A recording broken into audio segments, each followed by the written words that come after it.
Баршаңызға қайырлы күн. Бүгін мен сіздерге қазыдан бешбармақ дайындау жолымен бөлісетін боламын. Ол үшін ең алдымен қазыны жақсылап жуып аламыз. Бұл қазыны осыдан 4 ай бұрын өзім жасаған болатынмын. Алдағы уақытта жалпы қазыны қалай маринаттау және де ішекке ауа кіріп кетпейтіндей қалай нығыздап салу қажет, сол жолдарымен толықтай бөлісетін боламын.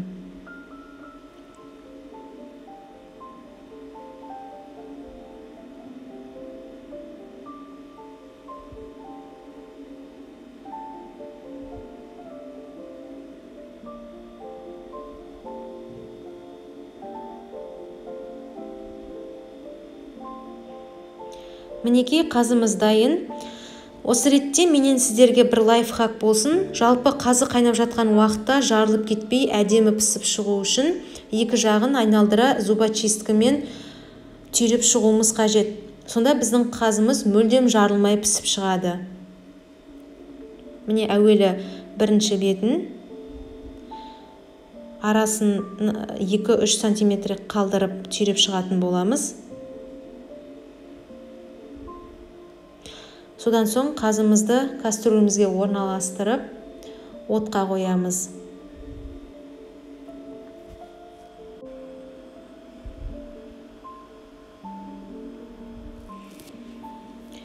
Қазымыздың үстіне батып тұратындай суымызды құйдық. Алдымен жоғары отта бір қайнатып көбігін алып аламыз да, кейін әрмен қарай баяу отта 3-3,5 сағаттай қайнататын боламыз.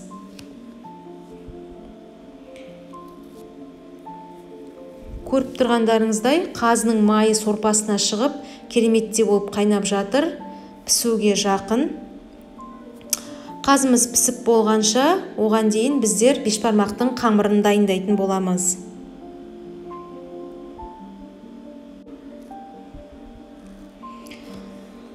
Қамырға әдеттегідей су, тұз және жұмыртқа қолданатын боламын. Мен алдын ала тұзды қасықтың ұшымен суға салып араластырып қойған болатынмын. Қазір жақсылап орташа қаттылықта қамыр илейтін боламыз.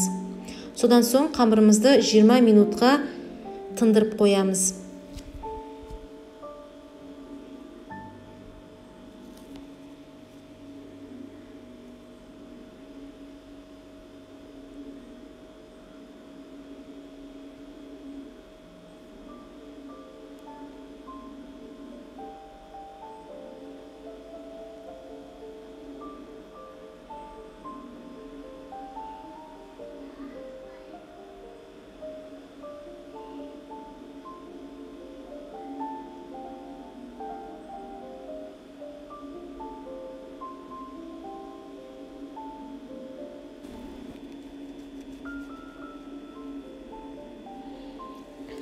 Қазымыз толығымен пісті.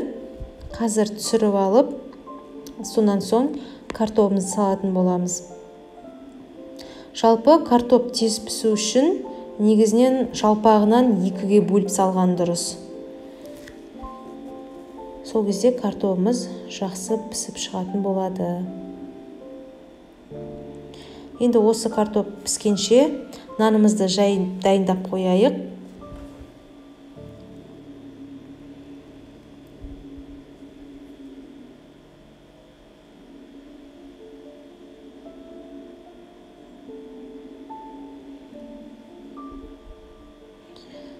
Мұнда менде 2 шерпек шықты. Қазір сол 2 шерпекті кезекпен жайып шығатын боламын.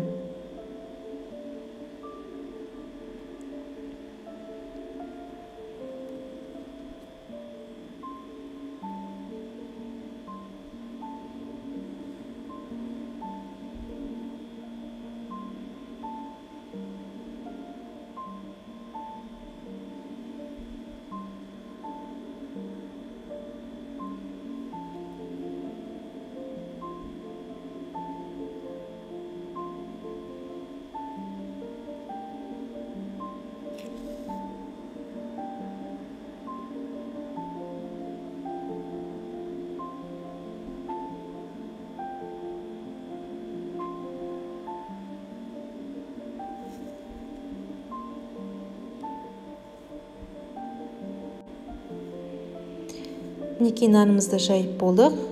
Қазір бірнеше бөліктерге бөлетін боламыз.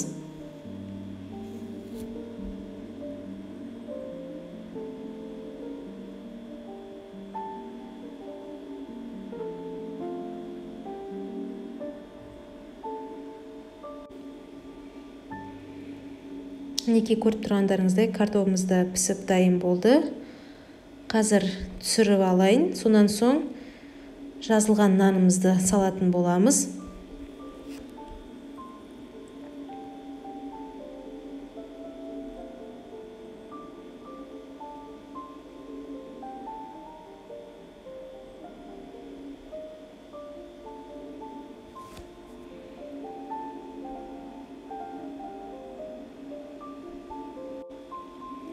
Осы аралықта тұздықты да дайындап жібереміз.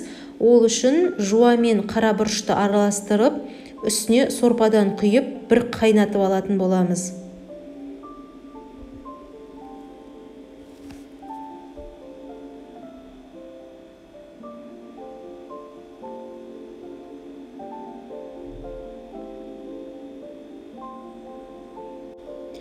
Міне осы бұрқылдап қайнап жатқан сорпамызға дайын болған нанымызды бір-біріне жабысып қалмайтындай етіп, арасын ашып отырып кезекпен саламыз.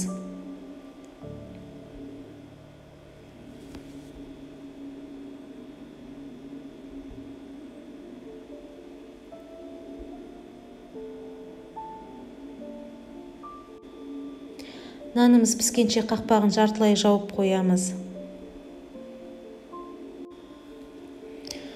Көріп тұрғандарыңыздай, нанымыз езілмей керемет болып піскен. Қазір сорпасынан сүзіп, табақшамызға түсіреміз.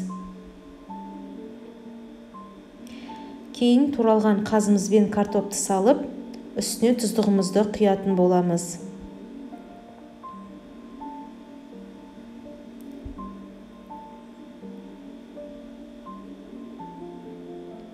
Мінекей қазымызды айнала шеңбер етіп осылай орналастырып шықтық.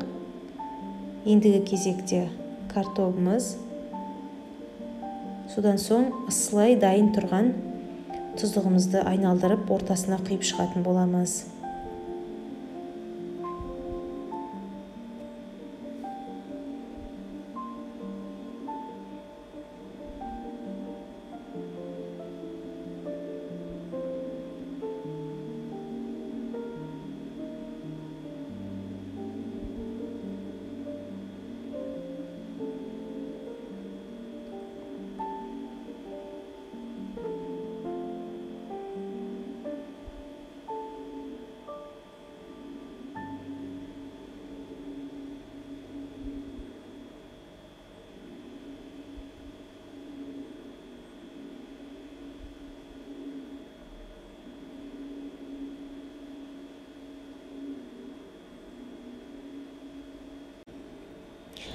Осымен біздің қазыдан жасалған бешбармағымыз дайын.